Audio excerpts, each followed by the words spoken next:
সবাইকে স্বাগত জানাই পৃথিবীর পথে প্রান্তরে ইউটিউব চ্যানেল ও ফেসবুক পেজে। আজকে আমরা আলোচনা করব শেখ হাসিনার পদত্যাগ নিয়ে।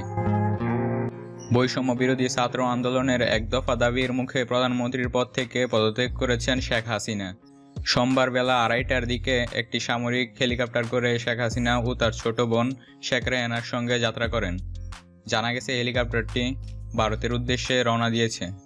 প্রধানমন্ত্রী শেখ হাসিনা পদত্যাগের পর সেনাপ্রধান জেনারেল ওয়াকারুজ্জামান অন্তর্বর্তীকালীন সরকার গঠনের ঘোষণা দিয়েছেন। বিকেল 4টায় জাতির উদ্দেশ্যে দেওয়া ভাষণে তিনি এই ঘোষণা দেন। সেনাপ্রধান জানান, বিভিন্ন রাজনৈতিক দলের নেতাদের সঙ্গে বৈঠকের পর এই সিদ্ধান্তে এসেছেন তারা। এই প্রস্তাব রাষ্ট্রপতির কাছে নিয়ে যাবেন সেনাপ্রধান এবং এরপর ঘোষণা করা হবে অন্তর্বর্তীকালীন সরকারের প্রধান কে হবেন। সেনাপ্রধান এ সময় আন্দোলনরত শিক্ষার্থীদের ঘরে ফিরে যাওয়ার আহ্বান জানান।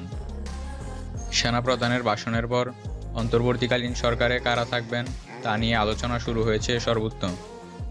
এরই মধ্যে 18 জনের একটি নামের তালিকা সামাজিক যোগাযোগ মাধ্যমে ছড়িয়ে পড়েছে।